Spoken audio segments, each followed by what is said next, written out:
ಈ ಜನ್ಮ ಎತ್ತಿ ಹೀಗೆ ತಿಂತ ತಿರುಗುತ್ತಾ ಈ ದೇಹ ಬಿಡಬಾರದು.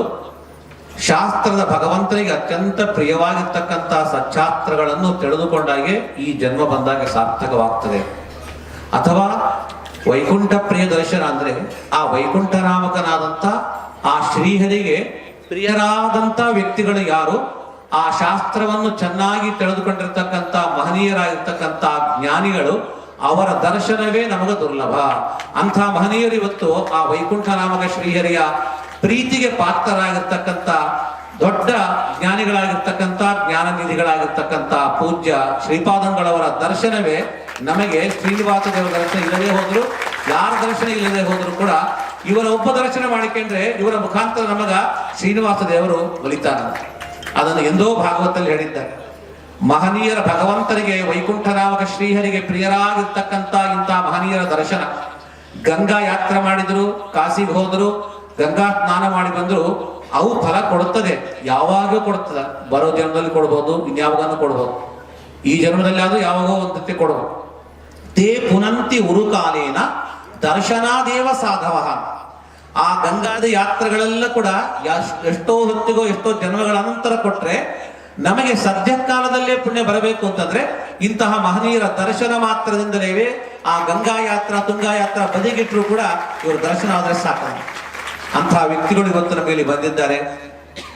ನಾವು ಪ್ರಾರ್ಥನೆ ಮಾಡಿದ ಕೂಡಲೇ ಒಂದೇ ಮಾತಿಗೆ ನಮ್ಮೆಲ್ಲರ ಮೇಲೆ ಇರ್ತಕ್ಕಂಥ ಒಂದು ಶಿಷ್ಯ ವಾತ್ಸಲ್ಯದಿಂದ ಗುರುಗಳು ಅನುಗ್ರಹಿಸಿ ಬಂದಿದ್ದಾರೆ. ನಾನು ಹೆಚ್ಚು ಮಾತನಾಡಲಿಕ್ಕೆ ಹೋಗ್ತಾ ಇಲ್ಲ.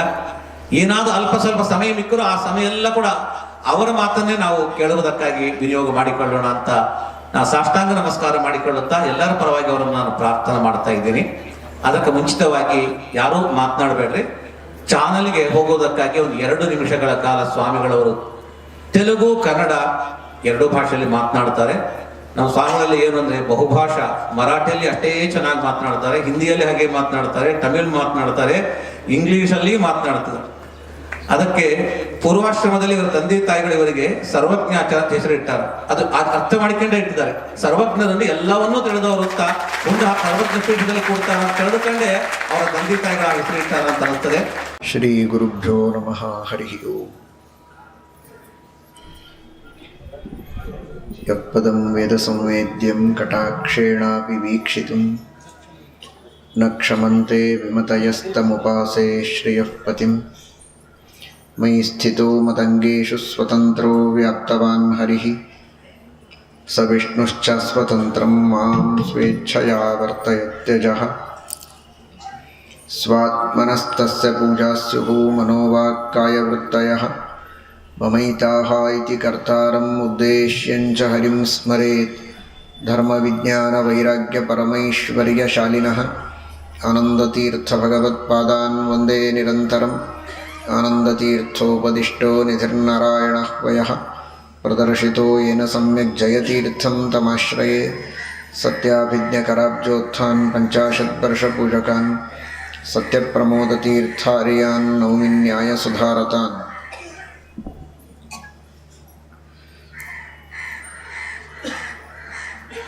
ಶ್ರೀನಿವಾಸ ದೇವರ ದರ್ಶನಕ್ಕಾಗಿ ಮೆಟ್ಟಲೋತ್ಸವವನ್ನು ಆಚರಿಸುವುದಕ್ಕೆ ನೀವೆಲ್ಲ ಬಂದಿದ್ದೀರಿ. ಭಗವಂತನ ದರ್ಶನಕ್ಕಾಗಿ ನಾವೆಲ್ಲ ಮೆಟ್ಟಲೋತ್ಸವವನ್ನು ಮಾಡಲೇಬೇಕು. ಬಹಳ ಮೆಟ್ಟಲುಗಳನ್ನು ಹತ್ತಿ ಮೇಲೆ ಹೋಗಬೇಕಾದ ಅಗತ್ಯ ಇದೆ. ನಾವಿರುವ ಸ್ತರ ಬಹಳ ಕೆಳಮಟ್ಟದ್ದು, ಬಹಳ ಮೇಲಿನ ಸ್ತರಕ್ಕೆ ಹೋಗಬೇಕಾಗಿದೆ. ನಾವು ಮಾಡುವ ಸಾಧನೆ ಭಗವಂತನ ದರ್ಶನಕ್ಕೆ ಸಾಲದು. ಇನ್ನೂ ಸಾಧನೆಯ ಸೋಪಾನಗಳನ್ನು ಹತ್ತಿ ಮೇಲೆ ಹೋದಾಗ ಭಗವಂತನ ದರ್ಶನವಾಗುವುದಕ್ಕೆ ಸಾಧ್ಯ ಇದೆ. ಈ ದೃಷ್ಟಿಯಲ್ಲಿ ಮೆಟ್ಟಲೋತ್ಸವವನ್ನು ಮಾಡ್ತಾ ಭಗವಂತನಲ್ಲಿ ಎಲ್ಲರೂ ಪ್ರಾರ್ಥಿಸಿಕೊಳ್ಳಬೇಕಾದದ್ದು ಜೀವನದಲ್ಲಿ ನಮ್ಮ ಸಾಧನೆಯ ಮಟ್ಟ ಏರುತ್ತಾ ಹೋಗಲಿ. ಮೆಟ್ಟಲೋತ್ಸವದ ಮುಖಾಂತರ ನಮ್ಮ ಸಾಧನೆಯ ಮಟ್ಟದ ಉತ್ಸವ ಆಗಬೇಕು. ಒಂದೊಂದೇ ಮಜಲುಗಳನ್ನು ನಾವು ಏರುತ್ತಾ ಹೋಗಬೇಕು. ಆಗ ಭಗವಂತನ ದರ್ಶನ ಸಾಧ್ಯ. ಒಬ್ಬ ವ್ಯಕ್ತಿ 10 ಗಾಯತ್ರಿಯ ಜಪ ಮಾಡುವವ 100 ಮಾಡಬೇಕು, 1000 ಮಾಡಬೇಕು. ಶಾಸ್ತ್ರಗಳ ಶ್ರವಣ ಮಾಡಬೇಕು, ಅಧ್ಯಯನ ಮಾಡಬೇಕು. ಇನ್ನೂ ವಿಶೇಷವಾಗಿ ಭಗವಂತನ ಧ್ಯಾನವನ್ನು ಮಾಡಬೇಕು, ಪರೋಪಕಾರ ಮಾಡಬೇಕು, ಮಹಾತ್ಮರ ಸೇವೆ ಮಾಡಬೇಕು. ಒಂದೊಂದೇ ತಾನು ಬೆಳೆಸ್ತಾ ಹೋದಂತೆ ಭಗವಂತನ ದರ್ಶನವನ್ನು ನಾವು ಮಾಡಿಕೊಳ್ಳುವುದಕ್ಕೆ ಸಾಧ್ಯ. ತಿರುಪತಿಯಲ್ಲಿ ಸನ್ನಿಹಿತನಾದ ಶ್ರೀನಿವಾಸನ ದರ್ಶನ ಮಾಡುವುದಕ್ಕೆ ಇಷ್ಟು ಮೆಟ್ಟಲುಗಳನ್ನು ಹತ್ತಬೇಕು ಅಂದರೆ ನಮ್ಮ ಹೃದಯದಲ್ಲಿಯೇ ಸನ್ನಿಹಿತನಾದ ಬಿಂಬರೂಪಿಯಾದ ಪರಮಾತ್ಮನ ಸಾಕ್ಷಾತ್ಕಾರವಾಗಬೇಕು ಅಂತಾದರೆ ಅದು ಬಹಳ ಕಷ್ಟ. ದೂರದಲ್ಲಿರುವ ಬೆಟ್ಟದ ಮೇಲಿರುವ ಭಗವಂತನನ್ನು ದರ್ಶನ ಮಾಡುವುದಕ್ಕೆ ಈ ಮೆಟ್ಟಲುಗಳನ್ನು ನೀವು ಹತ್ತಿದರೆ ಸಾಕು. ಆದರೆ ನಿಮಗೆ ಅತೀ ಹತ್ತಿರದ ಹೃದಯದೊಳಗೇ ಇರುವ ಭಗವಂತನ ದರ್ಶನಕ್ಕೆ ಇದಕ್ಕೂ ಬಹಳ ಮೆಟ್ಟಲುಗಳನ್ನು ಹತ್ತಬೇಕಾಗಿದೆ. ನೋಡಿದರೆ ಒಳಗೇ ಇದೆ, ಹತ್ತಿರ ಅಲ್ಲ, ನಮ್ಮ ಒಳಗೇ ಇದ್ದಾನೆ ಭಗವಂತ. ಆದರೆ ಅವನ ದರ್ಶನಕ್ಕೆ ಎಷ್ಟು ಮೆಟ್ಟಲುಗಳನ್ನು ಹತ್ತಬೇಕೋ ಲೆಕ್ಕ ಇಲ್ಲ. ಅಂತಹ ಸಾಧನೆಯ ಮೆಟ್ಟಲುಗಳನ್ನು ಹತ್ತಿ ಭಗವಂತನ ದರ್ಶನ ಮಾಡಿಕೊಳ್ಳುವ ಯೋಗ್ಯತೆ ನಮಗೆ ಬರಲಿ ಅಂತ ಪ್ರಾರ್ಥಿಸೋಣ. ಇನ್ನಷ್ಟು ನಮ್ಮಿಂದ ಸತ್ಕಾರ್ಯಗಳು ನಡೆಯಲಿ, ಮಹಾತ್ಮರ ಸೇವೆಯಾಗಲಿ, ಸಚ್ಚಾಸ್ತ್ರಗಳ ಶ್ರವಣ ಆಗಲಿ. ಅದರಿಂದ ಭಗವಂತನಲ್ಲಿ ವಿಶೇಷವಾದಂತಹ ಭಕ್ತಿ ಬಂದು ಆ ಭಕ್ತಿಯ ಮೂಲಕ ಪರಮಾತ್ಮನ ದರ್ಶನವಾಗಲಿ ಎಂಬುದಾಗಿ ನಾವು ಪ್ರಾರ್ಥನೆಯನ್ನು ಮಾಡೋಣ. మనకు భగవంతుని అనుగ్రహమే ప్రధానం. కిమలభ్యం భగవతి ప్రసన్నే శ్రీనికేతనే అని శాస్త్రంలో చెప్పబడినది. భగవంతుడు ప్రసన్నుడైతే వేరే ఏ సాధనము మనకు అవసరం లేదు. ఆ భగవంతుని అనుగ్రహం వలన మనకు కావలసిన ప్రతి ఒక్క ఇష్టార్థము కూడా దొరుకుతుంది. ధనము, ఉద్యోగము, వివాహము, భూమి, మనస్సులో ఏ అపేక్ష ఉన్నా ఆ అపేక్షను పరిపూర్తి చేయడానికి భగవంతుని అనుగ్రహం చాలు. దానికంటే ఎక్కువ ఎటువంటి పదార్థం యొక్క అవసరము మనకు లేదు. మీరు ఈ మెట్టలోత్సవం చేసేటప్పుడు భగవంతునికి ఏది ప్రార్థించుకోవాలి అని చాలా మనస్సులో ఇబ్బంది చేసుకొని ఇది అడగాల అది అడగాల ఏదేదో మనస్సులో వస్తుంది. దేన్ని అడగాలి అని మనస్సులో ఏ కన్ఫ్యూషన్ చేసుకోకుండా భగవంతుని అనుగ్రహం మీరు ప్రార్థించుకోండి చాలు. ఆ భగవంతుని అనుగ్రహం వలన మనకు సర్వ అభీష్టములు అనాయాసంగా వస్తాయి అని శాస్త్రం చెప్తూ ఉంది. ఆ ఇప్పుడు ఉదాహరణకి చెప్పాలి అంటే మీరు ఉద్యోగం చేసేటప్పుడు అక్కడ ఏం అడుగుతారు? డబ్బులను అడుగుతారు అంతే. శాలరీ ఇవ్వండి అని అడుగుతారు. కానీ మన ఇంటికి ఇది కావాలి, అది కావాలి, ఈ వస్తు కావాలి, ఆ వస్తు కావాలి, ఒక్కొక్కటి లిస్టు చేసి ఎవరు ఇవ్వరు. అక్కడ శాలరీ ఇస్తారు అంతే. ఆ డబ్బులను తీసుకొని మీకు ఏది కావాలో తీసుకోవచ్చు. మీరేమైనా చేయండి. ఏం తీసుకున్నారు, ఎందుకు తీసుకున్నారు, ఎవరు అడగరు మీరు. అలాగే దానికంటే పెద్దది సర్వోత్తమమైనటువంటి మహాప్రసాదము అంటే అది భగవంతుని అనుగ్రహం. ఆ అనుగ్రహం ఉంటే చాలు. మనకు ఇహలోకంలో, పరలోకంలో, మోక్షంలో కూడా ఏది కావాలో అది కూడా ఆ భగవంతుని అనుగ్రహం వలన మనకు దొరుకుతుంది. అటువంటి అనుగ్రహాన్ని ప్రార్థిస్తూ మీరు ఈ మెట్లోత్సవాన్ని చేస్తే భగవంతుడు మీకు కావలసిన ప్రతి ఒక్క అభీష్టములను కటాక్షిస్తాడు అని చెప్తూ ఉన్నాము. శ్రీకృష్ణ అర్పణమస్తు. ಭಗವಂತನ ಆಟ ತಿಳಿಯದೋ ನಿನ್ನಾಟ ತಿರುಪತಿಯ ವೆಂಕಟ ಅಂತ ದಾಸರು ಭಗವಂತನನ್ನು ಕೊಂಡಾಡಿದ್ದಾರೆ. ನಿಜವಾಗಿಯೂ ದೇವರ ಆಟ ಯಾರಿಗೂ ತಿಳಿಯಲು ಸಾಧ್ಯ ಇಲ್ಲ. ಅದೇನು ಹಾಗೆ ಹೇಳ್ತೀರಿ? ಶ್ರೀಮದ್ ಭಾಗವತದ ಸಪ್ತಾಹದ ಶ್ರವಣವನ್ನು ಎಷ್ಟೋ ಬಾರಿ ಮಾಡಿದ್ದೇವೆ. ರಾಮಾಯಣದ ಶ್ರವಣವನ್ನು ಮಾಡಿದ್ದೇವೆ. ರಾಮಾಯಣದಲ್ಲಿ ರಾಮನ ಆಟವನ್ನು ಕೇಳಿದ್ದೇವೆ. ಶ್ರೀಮದ್ ಭಾಗವತದಲ್ಲಿ ಕೃಷ್ಣನ ಲೀಲೆಗಳನ್ನು ವಿಶೇಷವಾಗಿ ದಶಮಸ್ಕಂಧದಲ್ಲಿ ಕೇಳಿದ್ದೇವೆ. ಇನ್ನಿತರ ಅವತಾರಗಳ ಲೀಲೆಗಳನ್ನು ಬೇರೆ ಬೇರೆ ಸ್ಕಂಧಗಳಲ್ಲಿ ನಾವು ತಿಳಿತೇವೆ. ನರಸಿಂಹದೇವರ ಲೀಲೆಗಳನ್ನು ಸಪ್ತಮ ಸ್ಕಂಧದಲ್ಲಿ, ವರಾಹದೇವರ ಬಗ್ಗೆ ತೃತೀಯ ಸ್ಕಂಧದಲ್ಲಿ, ಹೀಗೆ ಬೇರೆ ಬೇರೆ ಅವತಾರಗಳ ಲೀಲೆಗಳು, ಆಟಗಳು ಇವುಗಳನ್ನೆಲ್ಲ ನಾವು ಇತಿಹಾಸ ಪುರಾಣಗಳನ್ನು ಮೆಲುಕು ಹಾಕಿದಾಗ ಸುಲಭವಾಗಿ ತಿಳಿದುಕೊಳ್ಳುವುದಕ್ಕೆ ಸಾಧ್ಯ ಇದೆ. ತಿಳಿಯದೋ ನಿನ್ನಾಟ ತಿರುಪತಿಯ ವೆಂಕಟ ಅಂತ ಯಾಕೆ ಹೇಳಿದರು ದಾಸರು? ಸಂಸ್ಕೃತ ಬಲ್ಲವರು ಸಂಸ್ಕೃತ ಗ್ರಂಥಗಳನ್ನು ಅಧ್ಯಯನ ಮಾಡಿ ತಿಳಿಯುವುದಕ್ಕೆ ಸಾಧ್ಯ ಇದೆ. ಸಂಸ್ಕೃತ ಬರದೆ ಕನ್ನಡವನ್ನು ಮಾತ್ರ ಬಲ್ಲವರು ದಾಸರ ಪದಗಳನ್ನೇ ಓದಿ ದಾಸರು ವರ್ಣನೆ ಮಾಡಿದ ಲೀಲೆಗಳನ್ನೇ ತಿಳಿದರೂ ಬೇಕಾದಷ್ಟು ಭಗವಂತನ ಬಗ್ಗೆ ತಿಳಿಯುವುದಕ್ಕೆ ಸಾಧ್ಯ ಇದೆ. ಏನಿಲ್ಲ ಅಂದರೆ ಹಿರಿಯರ ಬಾಯಿಯಿಂದ ಕೇಳಿ ಅರ್ಥ ಮಾಡಿಕೊಳ್ಳೋದಕ್ಕಾಗತ್ತೆ. ಯಾಕೆ ತಿಳಿಯೋದಿಲ್ಲ ದೇವರ ಆಟ ಅಂತ? ನಿಜ, ಅದೇ ಭಗವಂತನ ಅದ್ಭುತವಾದಂತಹ ಇದೇ ಒಂದು ವಿಚಿತ್ರವಾದ ಆಟ. ಇದೇ ತಿಳಿಯೋದಿಲ್ಲ. ಏನು ತಿಳಿಯೋದಿಲ್ಲ ಅಂದರೆ ನಮಗೆ ತಿಳಿಯತ್ತೆ, ಆದರೂ ತಿಳಿಯೋದಿಲ್ಲ. ಅಂದ್ರೇನು ಅಂತ ತಿಳಿಯೋದಿಲ್ಲ. ತಿಳಿಯೋದೋ ನಿನ್ನಾಟ. ಇದು ಒಂದು ದೇವರ ಆಟವೇ.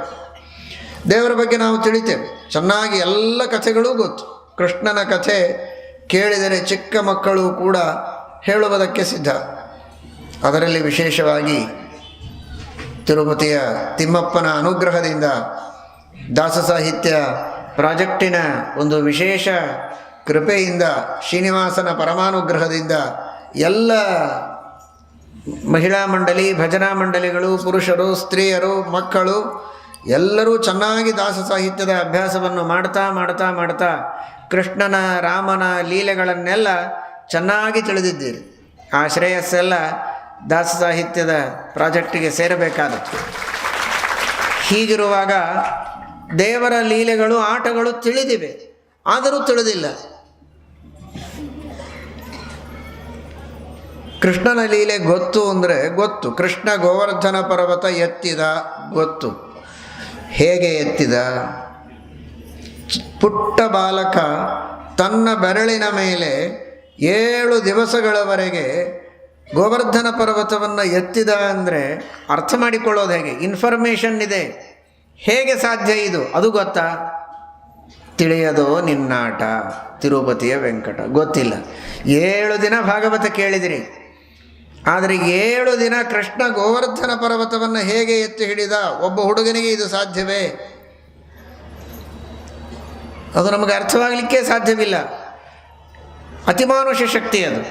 ಮನುಷ್ಯರಿಗೆ ಮೀರಿದಂತಹ ಈ ಘಟನೆಯನ್ನು ನಾವು ಮನುಷ್ಯ ಬುದ್ಧಿಯಿಂದ ಊಹೆ ಮಾಡಿ ತಿಳಿದುಕೊಳ್ಳೋದಕ್ಕಾಗೋದೇ ಇಲ್ಲ. ನಮಗೆ ತಿಳಿಯೋದಿಲ್ಲ ಅಂತ ತಿಳ್ಕೊಳ್ಳೋದು ಅದನ್ನು. ಅದು ಸತ್ಯ, ಆದರೆ ಹೇಗೆ ಅಂತ ನಾವು ಅರ್ಥ ಮಾಡಿಕೊಳ್ಳೋದಕ್ಕಾಗೋದಿಲ್ಲ. ಅದು ಭಗವಂತನ ಅದ್ಭುತವಾದ ಶಕ್ತಿ, ಅಚಿಂತ್ಯ ಶಕ್ತಿ, ನಮಗೆ ತಿಳಿಯಲಾಗದ ಶಕ್ತಿ ಅಂತ ತಿಳಿಯೋದಷ್ಟೆ. ಅಂತಹ ಘಟ ಸರ್ಪ, ಕಾಲಿಯ ನಾಗ, ಒಂದು ಸಣ್ಣ ಹುಳ ಹತ್ತಿರ ಬಂದರೆ ಹೆದರ್ತಾರೆ ಮಕ್ಕಳು. ಶ್ರೀಕೃಷ್ಣ ಕಾಲಿಯ ನಾಗದ ಮೇಲೆ, ರಂಗಮಂಚದ ಮೇಲೂ ಕುಣಿಯುವುದಕ್ಕೆ ಸಾಧ್ಯ ಇಲ್ಲ ಒಬ್ಬ ನಟನಿಗೆ. ಅಷ್ಟು ಅದ್ಭುತವಾದ ನಾಟ್ಯವನ್ನು ಮಾಡಿದ. ಬ್ರಹ್ಮಾದಿ ದೇವತೆಗಳೆಲ್ಲ ವಾದ್ಯ ಬಾರಿಸಿದ್ದಾರೆ, ಗಾನ ಮಾಡಿದ್ದಾರೆ. ಇಂತಹ ಅದ್ಭುತವಾದಂತಹ ಪರಮಾತ್ಮನ ನೃತ್ಯ, ಇದೊಂದು ದೇವರ ಆಟ. ಇದು ಗೊತ್ತು, ಕಥೆ ಗೊತ್ತು, ದೇವರು ಕಾಲಿಯ ಮರ್ದನ ಮಾಡಿದ ಅಂತ. ಆದರೆ ತಿಳಿಯದೋ ನಿನ್ನಾಟ, ಇದು ಹೇಗೆ ಸಾಧ್ಯ ಅನ್ನುವುದು ನಮಗೆ ಅರ್ಥ ಆಗುವುದಿಲ್ಲ. ಪ್ರತಿಯೊಂದು ಹೀಗೆ ಇದೆ.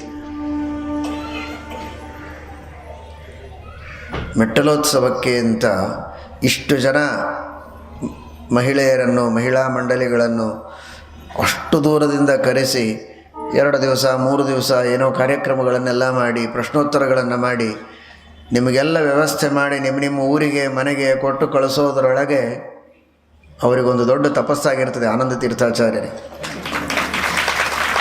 ಬೇಸರದಿಂದ ಮಾಡೋದಿಲ್ಲ, ಸಂತೋಷದಿಂದ ಮಾಡ್ತಾರೆ. ಆದರೆ ಶ್ರಮ ಮಾತ್ರ ಬಹಳ ಇದೆ. ಅಂತೂ ಕಾರ್ಯಕ್ರಮ ಎಲ್ಲ ಚೆನ್ನಾಗಿ ಆಯ್ತಪ್ಪ, ಸುರಕ್ಷಿತವಾಗಿ ಎಲ್ಲರೂ ಹೊರಟರು ಅಂತ ಹೇಳಿ ದೇವರಿಗೊಂದು ಸಾಷ್ಟಾಂಗ ನಮಸ್ಕಾರ ಹಾಕ್ತಾರೆ. ಈ ವರ್ಷದ ಜವಾಬ್ದಾರಿ ಮುಗಿಯಿತು ಅಂತ. ಒಂದು 3 ದಿವಸ ಏನೇನೂ ಕಾರ್ಯಕ್ರಮ ಇಲ್ಲ, ಬರೋದು ಪ್ರಶ್ನೋತ್ತರಗಳು ಭಜನೆ ಇಷ್ಟು ಮಾಡಿಕೊಂಡು 2 ಹೊತ್ತು ಊಟ ಮಾಡಿ ಹೋಗೋದಕ್ಕೇನೆ ಇಷ್ಟು ಜನರನ್ನು ಮೇಂಟೈನ್ ಮಾಡೋದು ಕಷ್ಟ ಅಂದರೆ 16,108 ಜನರ ಜೊತೆಗೆ ಮದುವೆ ಮಾಡಿಕೊಂಡು ಸಂಸಾರ ಮಾಡಬೇಕು ಅಂದರೆ ಎಷ್ಟು ಕಷ್ಟ ಆಗಿರಲಿಕ್ಕಿಲ್ಲ. ಆದರೆ ಕಷ್ಟವಾಗಿದೆಯಾ ದೇವರಿಗೆ? ಏನೂ ಕಷ್ಟ ಆಗಿಲ್ಲ. ಇದು ಹೇಗೆ ಸಾಧ್ಯ? ತಿಳಿಯೋದೋ ನಿನ್ನಾಟ ತಿರುಪತಿಯ ವೆಂಕಟ. ಅದು ತಿಳಿಯೋದಕ್ಕೆ ಸಾಧ್ಯವಿಲ್ಲದೇ ಇದ್ದದ್ದು. ನಾರದರು ಮಹಾಜ್ಞಾನಿಗಳು, ನಿರಂತರ ಭಗವಂತನ ಉಪಾಸನೆ ಮಾಡುವವರು, ಪರಮಹಂಸರವರು, ಸನ್ಯಾಸಿಗಳು. ಅಂತಹ ನಾರದರಿಗೆ ಕುತೂಹಲ, ಹೇಗೆ ಇರಬಹುದು ದೇವರು ಅಂತ ನೋಡೋದಕ್ಕೆ ಪ್ರತಿಯೊಬ್ಬರ ಮನೆಗಳಿಗೆ 16,108 ಮನೆಗಳಿಗೆ ಅವರು ತಿರುಗ್ತಾರೆ. ಬೇರೆ ಏನೋ ಅವರಿಗೆ ಜಿಜ್ಞಾಸೆ ಇಲ್ಲ, ದೇವರ ಮಹಿಮೆಯನ್ನು ತಿಳ್ಕೋಬೇಕು ಅನ್ನುವ ಭಕ್ತಿ. ಪ್ರತಿಯೊಬ್ಬಳಿಗೂ ನನ್ನನ್ನು ಬಿಟ್ಟು ಕೃಷ್ಣ ಸರಿಯೋದಿಲ್ಲ ಅನ್ನುವ ಭಾವನೆ, ನನ್ನ ಮನೆಯಲ್ಲಿಯೇ ಇದ್ದಾನೆ ಅಂತ. ಒಂದು ಕಡೆಗೆ ಮಕ್ಕಳಿಗೆ ಪಾಠ ಹೇಳ್ತಾನೆ, ಒಂದು ಕಡೆಗೆ ಮಂತ್ರಿಗಳ ಜೊತೆಗೆ ಆಲೋಚನೆ ಮಾಡ್ತಾನೆ, ಒಂದು ಕಡೆಗೆ ಅಶ್ವಾಗಾರದಲ್ಲಿದ್ದಾನೆ, ಇನ್ನೊಂದು ಕಡೆಗೆ ಗಜಾಗಾರದಲ್ಲಿರ್ತಾನೆ, ಮತ್ತೊಂದು ಕಡೆಗೆ ಆಟ ಆಡ್ತಾನೆ, ಇನ್ನೊಂದು ಕಡೆಗೆ ಹೆಂಡತಿ ಜೊತೆಗೆ ಮಾತನಾಡ್ತಾನೆ. ಒಂದೊಂದು ಮನೆಯಲ್ಲಿ ಒಂದೊಂದು ರೀತಿಯಿಂದ ಇದ್ದಾನೆ ಪರಮಾತ್ಮ. ಒಬ್ಬ ಗೃಹಸ್ಥ ಮನೆಯಲ್ಲಿ ಬೆಳಗ್ಗೆಯಿಂದ ಸಂಜೆಯವರೆಗೆ ಮಾಡೋದು ಅಂದರೆ ಉಮಾಮಹೇಶ್ವರಿ ವ್ರತ ಅಂತಾರೆ, ಊಟ ಮಾಡಿ ಮಲ್ಕೊಳ್ಳೋದು ಅಂತ ಅರ್ಥ. ಇಷ್ಟು ಬಿಟ್ಟರೆ ಇವನಿಗೆ ಏನು ಮಾಡ್ತಿದ್ರಿ? ಇದೇ ಕಥೆ ಹೇಳ್ತಾನೆ. ಎದ್ದು ತಕ್ಷಣ ಚಹಾ ಕುಡದೆ, ಕಾಫಿ ಕುಡದೆ, ಸ್ವಲ್ಪ ಹೋಗಿ ಬಂದು ಮತ್ತೆ ಟಿಫಿನ್ ಮಾಡಿದೆ, ಆಮೇಲೆ ಇಷ್ಟು ಉದ್ಯೋಗಕ್ಕೆ ಹೋದ ಮೇಲೆ ಅಲ್ಲಿ ಮತ್ತೇನು ಮಾಡೋದು? ಮತ್ತೆ ತಿನ್ನೋದ್ರಿಂದಲೇ ಶುರು. ಹೋದ ತಕ್ಷಣ ಒಂದಿಷ್ಟು ತಿಂದು ಒಂದು 4 ಕೆಲಸ ಮಾಡಿ ಮತ್ತೆ ಊಟ. 20 ಸಲ ಊಟನೇ ಬರ್ತದೆ. ತಿನ್ನೋದು, ಕುಡಿಯೋದು, ಊಟ ಮಾಡೋದು, ಮಲಗೋದು, ಹರಟೆ ಹೊಡೆಯೋದು. 16,108 ತರಹದ ಗೃಹಸ್ಥ, ಒಬ್ಬ ರಾಜ, ಒಬ್ಬ ಜವಾಬ್ದಾರಿಯ ವ್ಯಕ್ತಿ ಮಾಡಲೇಬೇಕಾದ ಕರ್ತವ್ಯ ಕರ್ಮಗಳು ಏನು ಅಂತ ಮಾಡಿ ತೋರಿಸುವ ಆ ಭಗವಂತನ ಅದ್ಭುತವಾದ ಲೀಲೆಗಳನ್ನು ಕಂಡು ತಿಳಿಯದೋ ನಿನ್ನಾಟ ಅಂತ ಕೈ ಎತ್ತಿದರು ನಾರದರಂತಹ ಮಹಾಜ್ಞಾನಿಗಳು. ತಿರುಪತಿಯ ವೆಂಕಟ ತಿಳಿಯದೋ ನಿನ್ನಾಟ. ಇಷ್ಟೆಲ್ಲ ಮಾಡಬೇಕೆ ಒಬ್ಬ ಗೃಹಸ್ಥ? ಇಷ್ಟು ಕರ್ತವ್ಯ ಕರ್ಮಗಳನ್ನು ಮಾಡಬೇಕು ಅಂತ ತೋರಿಸಿಕೊಡ್ತೀಯಲ್ಲ. ಅಜ್ಞಾನಿಗಳು, ಮೂಢರು ಏನೂ ಮಾಡದೆ ವ್ಯರ್ಥ ಕಾಲ ಹರಣೆ ಮಾಡ್ತಾರಲ್ಲ, ನಿನ್ನನ್ನು ಚೆನ್ನಾಗಿ ಅರ್ಥ ಮಾಡಿಕೊಂಡಿಲ್ಲ ಅಂದರು ನಾರದರು. ಇದು ಭಗವಂತನ, ಹೀಗೆ ಅರ್ಥ ಮಾಡಿಕೊಳ್ಳಬೇಕು ಭಾಗವತವನ್ನು. ಪೂರ್ಣ ಅರ್ಥವಾಗತ್ತೆ ಅಂತ ಅಲ್ಲವೇ ಅಲ್ಲ, ಆಗುವುದೇ ಇಲ್ಲ. ಆದರೆ ಏನು 4 ಮಾತುಗಳನ್ನು ಹೇಳಿದ್ದಾರೆ, ಅದರಲ್ಲಿ ಕೆಲವು ನಮಗೆ ನಿಲುಕಲಾರದ ಮಾತುಗಳು. ಎಲ್ಲವನ್ನೂ ಆದರ್ಶವಾಗಿಟ್ಟುಕೊಳ್ತೇವೆ ಅಂತ ಹೇಳಿ, ಹೇಗಿದ್ದರೂ ನಾಳೆ ಬೆಳಗ್ಗೆ ಮೆಟ್ಲೋತ್ಸವ ಪ್ರಾರಂಭ ಆಗ್ತಾ ಇದೆ, ನಾನು ಒಂದು ಕಿರುಬೆರಳು ಕೆಳಗೆ ಹಾಕ್ತೇನೆ ಅಂದರೆ ಏನಾಗ್ತದೆ? ಏನೇನೂ ಆಗೋದಿಲ್ಲ. ಅಕಸ್ಮಾತ್ ಏನಾದರೂ ಆ ಮೆಟ್ಟಲದ ಮಧ್ಯದಲ್ಲಿ ಹಾಕಿದ ಸಿಮೆಂಟ್ ಹೋಗಿದ್ರೆ ಬೆರಳು ಒಳಗೆ ಸಿಕ್ಕೊಂಡ್ಬಿಡ್ತದೆ ಅಷ್ಟೇ. ಉಳಿದವರೆಲ್ಲ ಮುಂದೆ ಹೋಗ್ತಾರೆ, ನೀವು ಅಲ್ಲೇ ಕೂಡಬೇಕು. ಅದು ಬಿಟ್ಟರೆ ಹೆಚ್ಚಿಂದೇನಾಗೋದಿಲ್ಲ. ಒಂದು ಕಲ್ಲು ಮೇಲೆ ಹೇಳೋದಿಲ್ಲ. ಅದೆಲ್ಲ ಮಾಡುವುದಲ್ಲ. ಕೆಲವುದನ್ನು ಇದು ದೇವರಿಗೆ ಮಾತ್ರ ಸಾಧ್ಯವಾದದ್ದು ಅಂತ ತಿಳಿಯೋದು, ಇನ್ನು ಕೆಲವು ನಮಗೋಸ್ಕರ ದೇವರು ಮಾಡಿ ತೋರಿಸಿದ್ದು ಅಂತ ಅರ್ಥ ಮಾಡಿಕೊಳ್ಳೋದು. ತಾನು ದೇವರ ಪೂಜೆಯನ್ನು ಮಾಡುತ್ತಾನೆ, ಬ್ರಾಹ್ಮಣರ ಸತ್ಕಾರ ಮಾಡಿದ್ದಾನೆ ಪರಮಾತ್ಮ ಒಂದು ಮನೆಯಲ್ಲಿ. ಹಾಗಾದರೆ ಭಗವಂತನ ಪೂಜೆಯನ್ನು ನಾವು ಮಾಡಬೇಕು, ಮಕ್ಕಳಿಗೆ ಪಾಠ ಹೇಳಬೇಕು, ಬ್ರಾಹ್ಮಣರ ಸತ್ಕಾರ ಮಾಡಬೇಕು, ಅತಿಥಿ ಅಭ್ಯಾಗತರನ್ನು ಸಂತೋಷಪಡಿಸಬೇಕು. ಹೀಗೆ ಯಾವುದನ್ನು ಸಜ್ಜನರಿಗೆ ಬೋಧನೆ ಮಾಡೋದಕ್ಕೆ ಅಂತ ಪರಮಾತ್ಮ ಮಾಡಿ ತೋರಿಸಿದ್ದಾನೆ, ಅವುಗಳನ್ನು ಮಾಡುವುದಕ್ಕೆ, ಕಲಿಯುವುದಕ್ಕೆ ಪ್ರಯತ್ನ ಮಾಡಬೇಕು. ಅಂದರೆ ಅದು ಅರ್ಥ ಮಾಡಿಕೊಂಡಂತೆ, ಇಲ್ಲದೇ ಇದ್ದರೆ ಅರ್ಥ ಮಾಡಿಕೊಂಡಂತಲ್ಲ.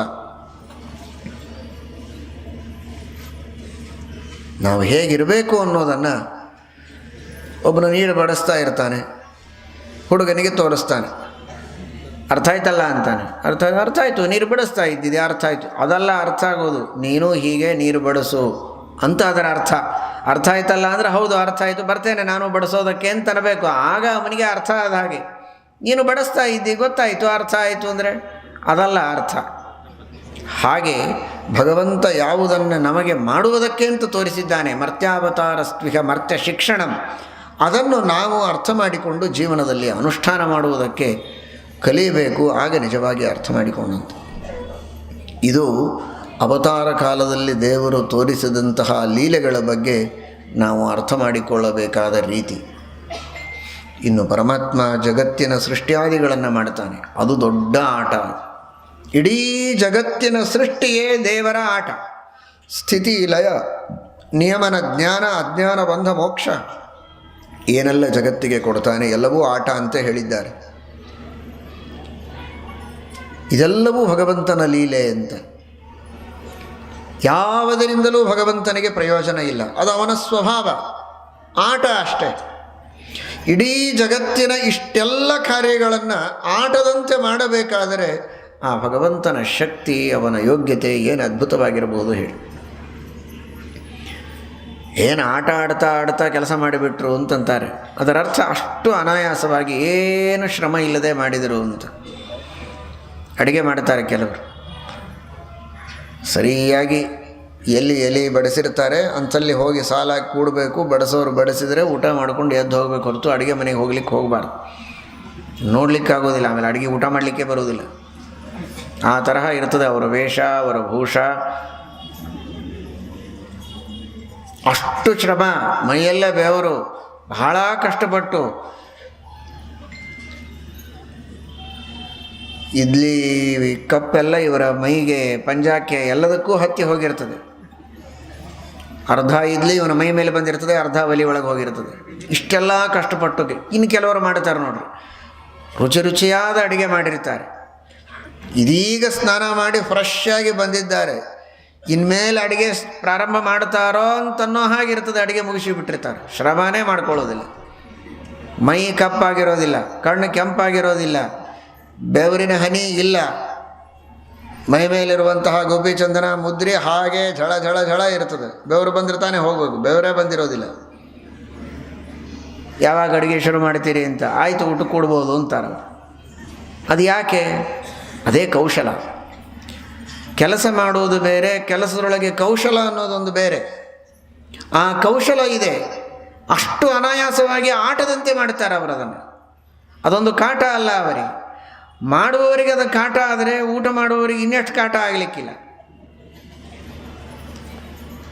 ಒಬ್ಬರು ದೊಡ್ಡ ಸಾಹಿತಿಗಳ ಹತ್ತಿರ ಬಂದು ಒಂದು ಕವಿತೆಯನ್ನು ತೋರಿಸಿದ್ರಂತೆ. ನಾನು ಇದನ್ನು ಬಹಳ ಬಹಳ ಕಷ್ಟಪಟ್ಟು ಬರೆದಿದ್ದೇನೆ, ದಯವಿಟ್ಟು ಓದಿರಿ ಅಂತ. ಅವರಂದ್ರಂತೆ, ಬೇಂದ್ರೆಯವರು ಅಂದ್ರಂತೆ, ನಿನಗೆ ಬರೆಯೋದಕ್ಕಿಷ್ಟು ಕಷ್ಟ ಆಗಿದ್ದರೆ ನನಗೆ ಓದಲಿಕ್ಕೆ ಇನ್ನೆಷ್ಟು ಕಷ್ಟ ಆಗಲಿಕ್ಕಿಲ್ಲ, ದಯವಿಟ್ಟು ಈ ಕವಿತೆಯನ್ನು ತೋರಿಸ್ಬೇಡ, ನೀನು ಮನೆಗೆ ತೊಗೊಂಡು ಹೋಗು ಅಂದ್ರಂತ. ಹೇಳೋ ತಾತ್ಪರ್ಯ, ಕಷ್ಟಪಟ್ಟು ಬರೆಯಬಾರದು, ಸಹಜವಾಗಿ ಬರಬೇಕು. ನಮ್ಮ ದಾಸರ ಪದಗಳು ಹಾಗೆ ಬಂದಿವೆ, ಕಷ್ಟಪಟ್ಟು ಬರೆದಿಲ್ಲ ಅದನ್ನು.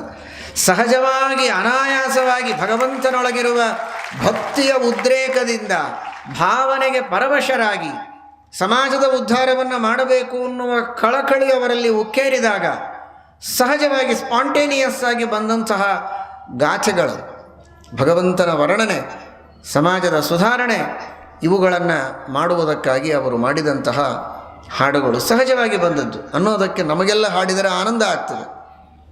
ಮಾಡೋದಕ್ಕೆ ಅವರು ಬಹಳ ಕಷ್ಟಪಟ್ಟರು ಅಂದರೆ ನಮಗೆ ಬಹಳ ಕಷ್ಟ ಆಗ್ತದೆ. ಆಮೇಲೆ ನೋಡಿ, ಒಂದು ಹಾಡು ಮಾಡುವುದು, ಒಂದು ಅಡುಗೆ ಮಾಡೋದು, ಒಂದು ಮಾತಾಡೋದು, ಪ್ರತಿಯೊಂದರೊಳಗೂ ಕೌಶಲ ಇದೆ. ಅದು ಆಟ ಆಗಬೇಕು. ಅಷ್ಟು ಸಹಜವಾಗಿ ಮನುಷ್ಯನಿಂದ ಬರಬೇಕು. ಬರುತ್ತೆ ಪಳಗಿದವರಿಗೆ.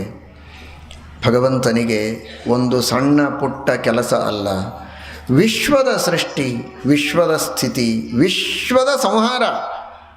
ಸೃಷ್ಟಿ ಕೆಲವೊಮ್ಮೆ ಆಟ ಅಂತ ಮಾಡ್ಬೋದು, ಸಂಹಾರ ಅದು ಬಹಳ ಉಗ್ರನಾದರೆ ಮಾತ್ರ ಮಾಡಲಿಕ್ಕೆ ಸಾಧ್ಯ, ಭಾರೀ ಕ್ರೌರ್ಯ ಇದ್ದರೆ ಮಾತ್ರ ಸಾಧ್ಯ. ಬಹಳಷ್ಟು ಮನುಷ್ಯನಿಗೆ ಸಂತಾಪ ಆಗ್ತದೆ. ಒಬ್ಬನ ಮೇಲೆ ಸಿಟ್ಟು, ದ್ವೇಷ, ಅಸೂಯೆ ಇದೆ ಅಂದರೆ ಮೈಯೆಲ್ಲ ಉರಿದು ಹೋಗಿ ಏನೇನೋ ಅಂದು ಆಡಿ ಆಯುಧಗಳನ್ನು ತೆಗೆದುಕೊಂಡು ಹೊಡೆದು ರಕ್ತಪಾತ ಮಾಡೋದು ಅಂದರೆ ಸತ್ತವನು ಸಾಯ್ತಾನೆ, ಜೊತೆಗೆ ಇವನು ಅರ್ಧ ಸತ್ತಿರ್ತಾನೆ ಹೊಡೆಯುವವನು. ಆದರೆ ಭಗವಂತನದು ಹಾಗಲ್ಲ. ಅವನು ಜಗತ್ತಿನ ಸಂಹಾರ ಮಾಡಿದರೂ ನಗತಾ ಮಾಡ್ತಾನೆ,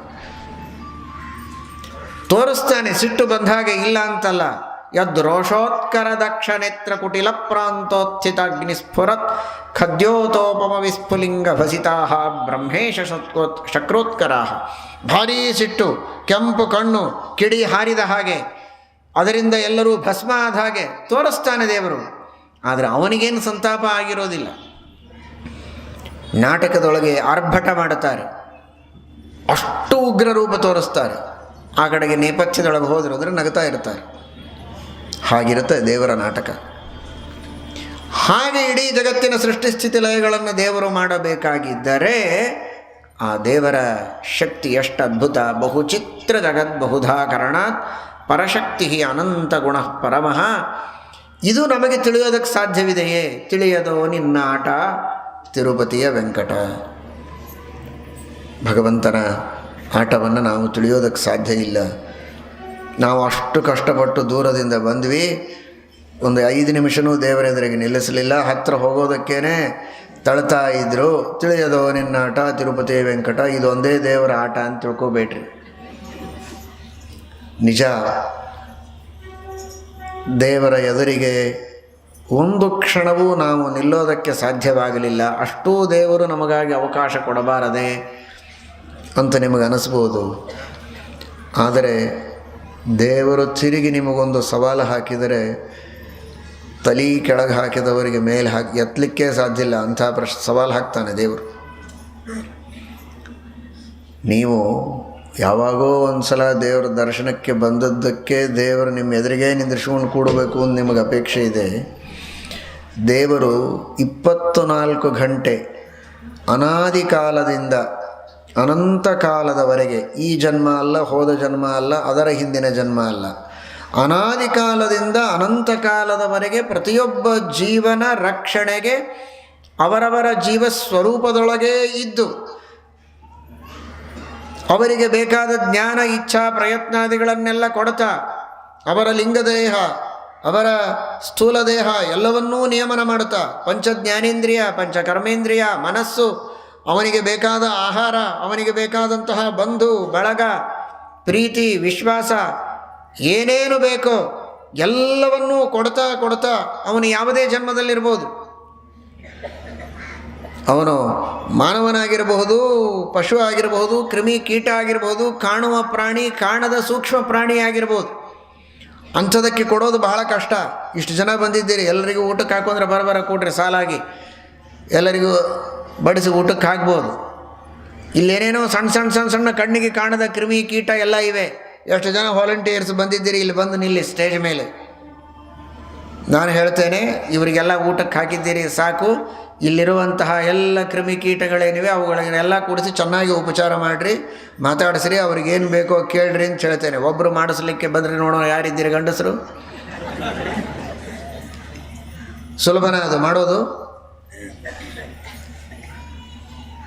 ಭಗವಂತನ ಈ ರಾಜ್ಯದೊಳಗೆ ಒಂದು ಅಮೀಬಾದಿಂದ ಆರಂಭ ಮಾಡಿಕೊಂಡು ಡೈನೋಸಾರದವರೆಗೆ ಇರಬಹುದು, ಒಂದು ತೃಣ ಜೀವವನ್ನು ಆರಂಭ ಮಾಡಿಕೊಂಡು ಬ್ರಹ್ಮದೇವರವರೆಗೆ ಪ್ರತಿಯೊಬ್ಬ ಜೀವನಿಗೂ ಅವನವನಿಗೆ ಬೇಕಾದಂತಹ ಆಹಾರ, ಅವನವನಿಗೆ ಬೇಕಾದ ವಿಹಾರ, ಅವನಿಗೆ ಬೇಕಾದಂತಹ ಪರಿಸರ ಎಲ್ಲವನ್ನೂ ಕೊಟ್ಟು ಅವರನ್ನು ರಕ್ಷಣೆ ಮಾಡುತ್ತಾನೆ. 1 ದಿನ ಅಲ್ಲ, 2 ದಿನ ಅಲ್ಲ, ಅನಾದಿ ಕಾಲದಿಂದ ಅನಂತ ಕಾಲದವರೆಗೆ.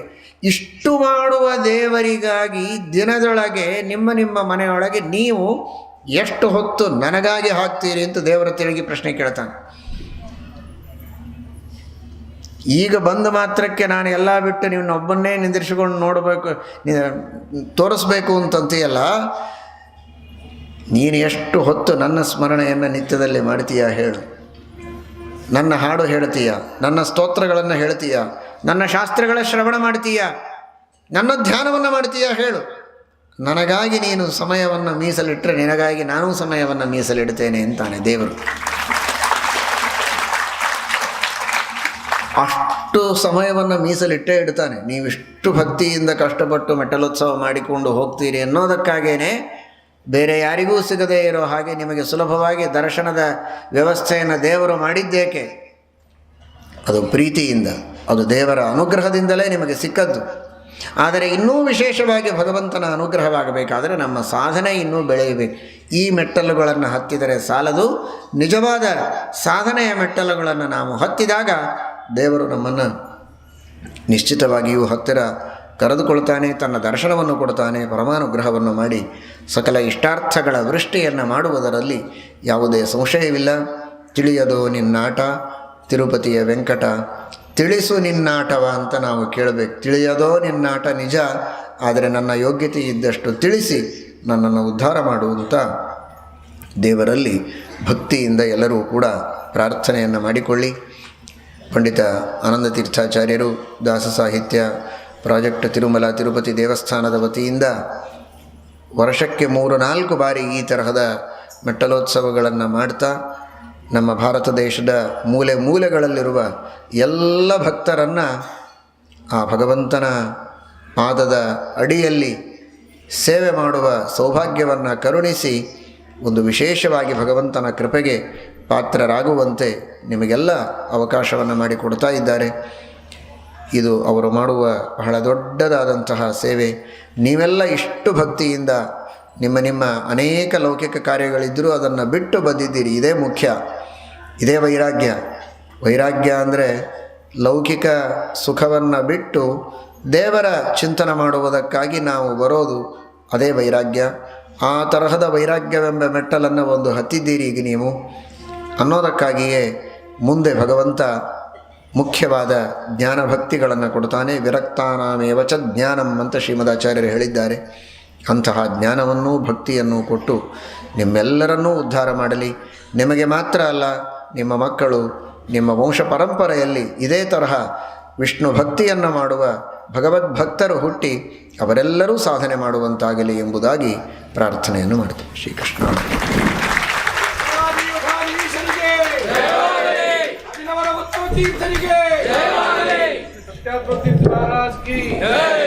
ಇಷ್ಟೊತ್ತಿನವರಿಗೆ ಪೂಜ್ಯ ಶ್ರೀಪಾದಂಗಳಿಂದ ನಾವು ನಿಜವಾಗಿ ಅನುಗ್ರಹ ಸಂದೇಶದ ಅನುಗ್ರಹವನ್ನು ಪಡೆದಿದ್ದೀವಿ. ಎಷ್ಟು ಚೆನ್ನಾಗಿ ವ್ಯಾಸವಿಠಲ ದಾಸರ ಆ ಕೃತಿ ತಿಳಿಯದೋ ನಿನ್ನಾಟ ತಿರುಪತಿಯ ವೆಂಕಟ, ಆ ಒಂದು ಹಾಡಿನಲ್ಲಿ ಏನಿದೆ ಅಂತ ಅನ್ನೋದನ್ನು ನಾವು ಬೇರೆ ಹಾಡ್ತೀವಿ. ತಿಳಿಯದೋ ನಿನ್ನಾಟ ಅಂತ ಎಷ್ಟು ಚೆನ್ನಾಗಿ ನಮ್ಗೆ ತಿಳಿಸಿಕೊಡ್ತಿದ್ದಾರೆ. ನಾವು ಅರ್ಥ ಮಾಡ್ಕೊಂಡ್ರೆ ಹೇಳಕ್ ಬರದೇ ಹೋದ್ರು ಅರ್ಥ ಮಾಡ್ಕೊಂಡ್ರೆ ಸಾಕಾಗಿರ್ತದೆ. ನಾವು ಹೇಳಕ್ ಬರದೇ ಹೋದ್ರು ಒಂದು ಮಾತು ಹೇಳಕ್ ಬರ್ತದೆ.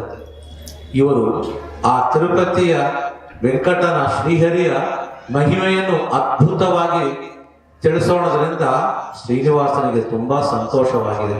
ಅವತ್ತು ರಾಮದೇವರ ಸೇವೆಯನ್ನು ತುಂಬಾ ಜನ ವಾನರರೆಲ್ಲರೂ ಮಾಡಿದರು. ರಾಮನ ಪಟ್ಟಾಭಿಷೇಕದ ಸಂದರ್ಭದಲ್ಲಿ ರಾಮದೇವರು ಸೀತಾದೇವಿಗೆ ಹೇಳ್ತಾರೆ, ನಮ್ಮನ್ನು ನಂಬಿ ಚೆನ್ನಾಗಿ ಕೆಲಸ ಮಾಡಿದ ವ್ಯಕ್ತಿ ಯಾರೋ ಅವನಿಗೆ ಪ್ರತ್ಯೇಕವಾಗಿ ಸನ್ಮಾನ ಮಾಡೋಣ.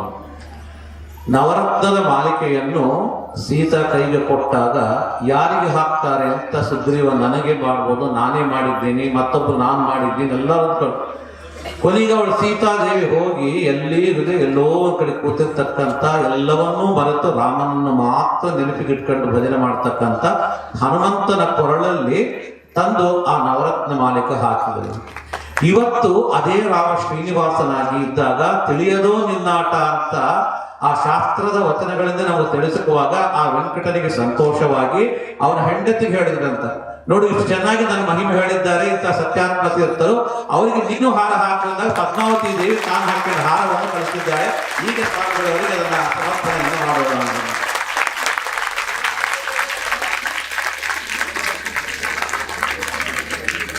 ನ ಕರ್ಮಣಾನ ಪ್ರಜಯಾ ಧನೇನ ತ್ಯಾಗೇನೈಕೆ ಅಮೃತತ್ವಮಾನಶುಭೋ ಪರೇಣ ನಾಪಂ ನಿಹಿತಂ ಗುಹಾಯಾಂ ವಿಭ್ರಾಜನೆ ತಜ್ಜತಯೋ ವಿಶಂತಿ ವೇದಾಂತ ವಿಜ್ಞಾನ ಸುನಿಶ್ಚಿತಾರ್ಥಾಃ ಸನ್ಯಾಸ ಯೋಗಾತ್ಯತಯಃ ಶುದ್ಧ ಸತ್ವಾಃ ತೇ ಬ್ರಹ್ಮಲೋಕೆ ದುಪರಾಂತಕಾಲೇ ಪರಾಮೃತಾತ್ ಪರಿಮುಚ್ಛಂತಿ ಸರ್ವೇ ದಹ್ರಂ ವಿಪಾಪಂ ಬಲಮೇಷ್ಮ ಭೂತೈ ಯತ್ಪುಂಡರೀಕಂ ಪುರಮಧ್ಯದಕ್ಕಸ್ಮಿಂ ತತ್ರಾಪಿ ದಹ್ರಂ ಗಗನಂ ವಿಶೋಕಸ್ತಸ್ಮಿನ್ ಯದಂತಸ್ತದುಪಾಸಿತವ್ಯಂ ಯೋ ವೇದಾದೌ ಸ್ವರಃ ಪ್ರೋಕ್ತೋ ವೇದಾಂತೆ ಚ ಪ್ರತಿಷ್ಠಿತಃ ತಸ್ಯ ಪ್ರಕೃತಿಲೀನಸ್ಯ ಯಃ ಪರಃ ಸ ಮಹೇಶ್ವರಃ.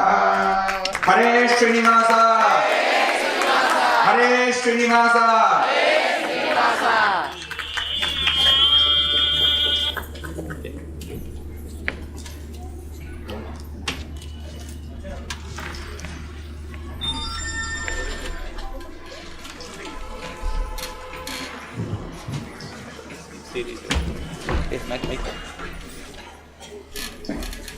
ಈ ಒಂದು ಶುಭ ಸಂದರ್ಭದಲ್ಲಿ ಪೂಜ್ಯ ಶ್ರೀಪಾದಂಗಳವರ ಅಮೃತ ಹಸ್ತದಿಂದ ದಾಸ ಸಾಹಿತ್ಯ ಪ್ರಾಕ್ ಇಷ್ಟೊತ್ತಿಗೆ ಅನೇಕ ಧ್ವನಿ ಸುರುಳಿಗಳನ್ನು ಹೊರಗೆ ತಂದರು.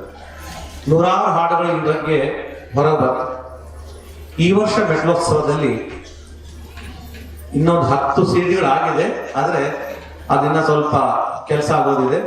ಈಗ ಪ್ರಕೃತ ಇವತ್ತು 5 ಸಿಡಿಗಳನ್ನು ಆವಿಷ್ಕಾರ ಮಾಡಲಿಕ್ಕೆ ಸಿದ್ಧರಾಗಿದ್ವಿ.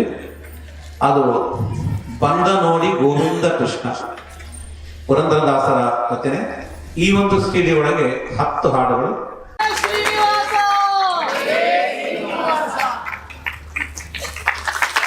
ಕಲ್ಯಾಣಾತ್ಮಕಗಾತ್ರಾಯ ಕಾಮಿತಾರ್ಥಪ್ರದಾಯಿನೇ ಶ್ರೀಮದ್ವೆಂಕಟನಾಥಾಯ ಶ್ರೀನಿವಾಸಾಯ ಮಂಗಳಂ. ಎರಡನೇದಾಗಿ ಜಗತ್ಪತಿಯ ತೋರಣ.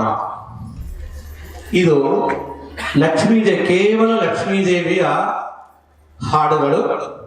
ಹೆಚ್ಚಾಗಿ ಸೇವೆಯನ್ನು ಕೂಡ ಸಲ್ಲಿಸ್ತಾ ಇದ್ದಾರೆ. ಮೂರನೇದಾಗಿ ನಂದನಂದನ ಪಾಗಿ.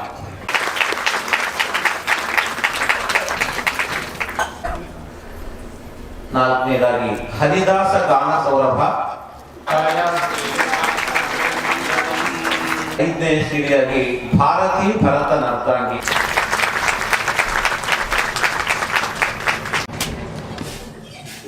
ಗೋವತ್ಸ ನ್ಯಾಯ ಅಂತಾರೆ. ಕರು ಎಲ್ಲಿರ್ತದೋ ಕರುವನ್ನು ಹುಡುಕ್ತಾ ಆ ಕಡೆ ಹೋಗ್ತದೆ. ಹಾಗೆ ಇಷ್ಟು ಜನ ಕರುಗಳು ಕಾದ್ಕೊಂಡು ಕೂತಿದ್ದಾರೆ ಅಂತ ನಮ್ಮ ಶ್ರೀಪಾದಂಗಳು ಗೋವಿನಂತೆ ಎಲ್ಲೋ ಹೋಗ್ತಕ್ಕಂಥ ವ್ಯಕ್ತಿಗಳು ಎಷ್ಟೆಷ್ಟು ದೂರ ಪ್ರಯಾಣ ಆದರೂ ನಮ್ಮ ಒಂದೇ ಒಂದು ಪ್ರಾರ್ಥನೆಯಿಂದ ನಮ್ಮ ಪ್ರಾರ್ಥನೆಯನ್ನು ಮನ್ನಿಸಿ ಇಲ್ಲಿಗೆ ಬಂದು ಅವರು ಪ್ರಯಾಣ ಅಂತಂದ್ರೆ ಎಷ್ಟು ಕಷ್ಟ, ಪ್ರಾಣದ್ದು ಪೂಜಾ, ಆ ನೀರಿನ ಸಮಸ್ಯೆ ಎಷ್ಟಿದ್ರೂ ಕೂಡ ಆ ಸಮಸ್ಯೆಗಳು ಬದಲಿಗಿಟ್ಟು ಭಕ್ತರು ಕರೀತಾರೆ ಅನುಗ್ರಹ ಮಾಡಬೇಕು ಅಂತ ಇಷ್ಟು ರೀತಿಯಿಂದ ಬಂದು ಪರಮಾನುಗ್ರಹ ಮಾಡಿದ ನಮ್ಮ ಪೂಜ್ಯ ಶ್ರೀಪಾದಂಗಳವರಿಗೆ ನಾವು ಏನ್ ಮಾಡುತ್ತೀವಿ, ಒಂದೇ ಒಂದು ಭೂಯಿಷ್ಠಾಂತೆ ನಮ್ಮ ಉಕ್ತಿಂಬಿದೆ ಮಾತ್ರ ಹೇಳಿದಂತೆ ಸಾಷ್ಟಾಂಗ ನಮಸ್ಕಾರಗಳನ್ನು ಮಾಡಿ ಮೇಲಿಂದ ಮೇಲೆ ಬಂದು ಈ ಪ್ರಾಜೆಕ್ಟಿಗೆ ನಿಮ್ಮ ಸಲಹೆಗಳು, ನಿಮ್ಮ ಅನುಗ್ರಹವನ್ನು ಮಾಡುತ್ತಾ ನಮ್ಮೆಲ್ಲರನ್ನೂ ಪುನೀತರನ್ನಾಗಿ ಮಾಡಬೇಕು ಅಂತ ಪುನಃ ಸ್ವಾಮಿಗಳನ್ನು ನಾನು ಪ್ರಾರ್ಥನೆ ಮಾಡ್ತಾ ಇದ್ದೀನಿ.